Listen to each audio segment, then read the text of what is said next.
cienītā Saeimas priekšsēdētājas kundze, godātie kolēģi. Es domāju, ir ļoti svarīgi, lai mēs lēmumus pieņemtu balstoties uz patiesiem faktiem un apsvērumiem, un lai neļautos tīšām vai netīšiem maldiem.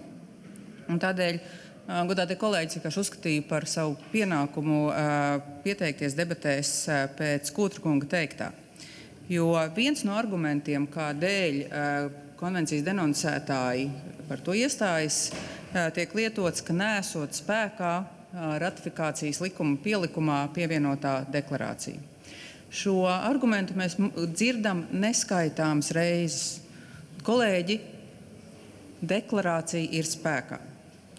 Par to pašā pirmajā no ārlietu komisijas sēdēm, kurā izskatīja šo likumprojektu, mums uzmanību vērsa un juridiski to izskaidroja Eiropas Savienības vispārējās tiesas tiesnese Inga Reine. Ļoti pamatot arī uzsverot, ka atsevišķu dalībvalstu iebildumu mūsu deklarācijas saturam nekā neatceļ tās spēkā esamību, un kā saskaņā ar Vīnes konvencijas, tātad ar līgumu, kā starptautiski tiek regulētas starptautiskās attiecības, šāda mūsu deklarācija zaudētu spēku tikai tad, ja to par spēku zaudējuši atzītu tiesa. Nav tādas tiesas bijis. Un tādēļ, dzirdot, ka šis arguments tiek atkal un atkal lietots, vakar ārlietu komisijas saņēma arī īpaši rakstisku ārlietu ministrijas vēstuli, un ļaujiet man divas rinkopes no tās jums nocitēt, jo, ja šis ir arguments, kādēļ jūs vēlaties denoncēt konvenciju, ir svarīgi, lai jūs sadzirdat, ka šis arguments ir atžgārns. Un tā tad ārlietu ministrijas vēstulē ir teikts, ka, citēju, ārlietu ministrija, deponējot Eiropas padomes ģenerālsekretāram Eiropas padomes konvencijas par vardarbību pret sievietēm un vardarbības ģimenē novēršanu un apkarošanu, pieņemšanas un apstiprināšanas instrumentu, tam pievienoja deklarāciju. 7 konvencijas dalībvalstis ir izteikušas iebildumus pret Latvijas pievienoto deklarāciju.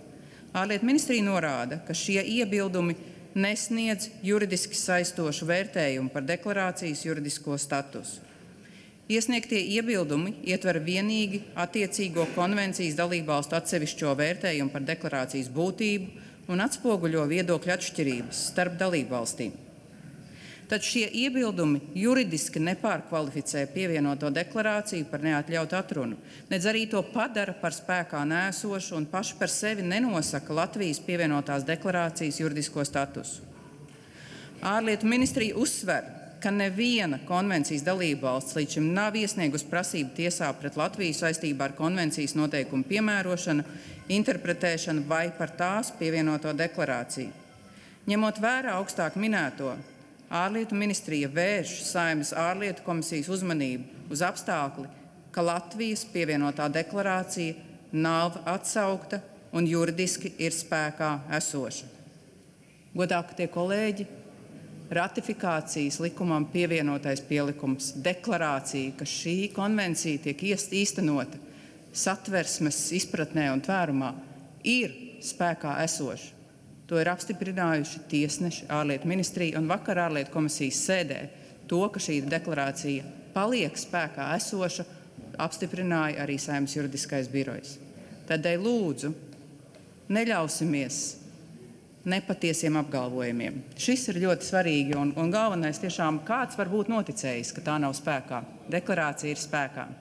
Tāpatās kā ir fakts, ka Venēcijas komisija ir apņēmusies arī sniegt savu atzinumu un savu atzinumu par šo likumprojektu ir plānojusi apstiprināt tās decembra plenārsēdē, jo šo atzinumu apstiprinās Venēcijas komisija tās decembra plenārsēdē. Lūdzu, kolēģi, tādēļ vai nu beidzam darbu pie šī likuma, kas būtu prātīgākais, vai atbalstam šo priekšlikumu. Paldies!